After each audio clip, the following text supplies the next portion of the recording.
100 நாள் சேலஞ்சில் இன்றைக்கு 12வது நாளில் சந்திக்கிறோம். என்னடா 2-3 நாளாக வீடியோஸை காணையில் 100 நாள் சேலஞ்சுன்ட்டு அவ்வளவுதான் கதையான்னு சொல்லி யோசிக்காதீங்க. 2-3 நாளாக சர்ப்ரைஸ் ஆர்டர்ஸ் வந்து அதிகமாக இருந்துச்சு. வீடியோ எடிட் பண்ணுறதுக்கு டைம் இருக்கல.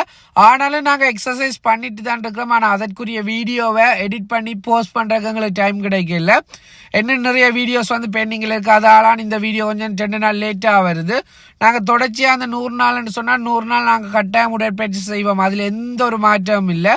முயற்சி என்றது மூச்சுள்ளவரை இருக்கணும். அதாவது வந்து நாங்கள் உடற்பயிற்சி செய்ய போகிறோம் ஒரு சேலஞ்ச் எடுத்துட்டோம்னு சொன்னால் அதில் நாங்கள் கட்டாயம் வெற்றி அடையணும். அதே மாதிரி தான் வாழ்க்கையிலையும் எந்த ஒரு விஷயமா இருந்தாலும் நீங்கள் ஒரு விடயத்தில் இறங்கிட்டீங்கன்னு சொன்னால் அதில் வெற்றி அடையும் வரை உங்களுடைய முயற்சி வந்து உங்களுடைய வெற்றி இலக்கை நோக்கி தான் இருக்கணும்.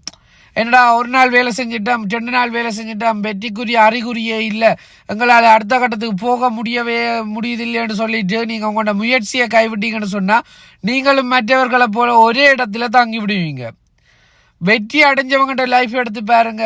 அவங்க எடுத்த வீச்சுக்கே வெற்றி அடைந்தவர்கள் அல்ல. ஆரம்பத்தில் சின்ன சின்ன வேலைகளை செஞ்சு முயற்சி எடுத்து அதில் அடுத்தடுத்த கட்டங்களுக்கு வளர்ந்தவர்களாகத்தான் கட்டாயம் இருப்பினோம். அதே மாதிரி தான் நாங்கள் உடற்பயிற்சியில் மட்டுமில்லை வாழ்க்கையிலையும் வெற்றி அடையணும்னு சொன்னால் முயற்சி எடுக்கணும். சோம்பறித்தனமாக நாங்கள் விடுகின்ற அலட்சியங்கள் வந்து எங்கள்ட வாழ்க்கையில் எங்களை பின்னடைவுக்கு கொண்டு செல்லும்ன்றதை நாங்கள் கட்டாயம் மறந்து விடக்கூடாது. எனவே எங்களுக்கு தெரிஞ்ச விஷயத்தில் நாங்கள் கட்டாய முயற்சி எடுக்கணும்.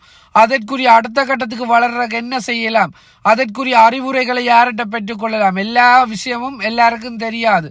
ஆனாலும் அந்த அறிவுரைகளை பெற்றுக்கொண்டு நாங்கள் அந்த பகுதியில் பயணித்தோம்னு சொன்னால் வாழ்க்கையில் வெற்றி நிச்சயம்.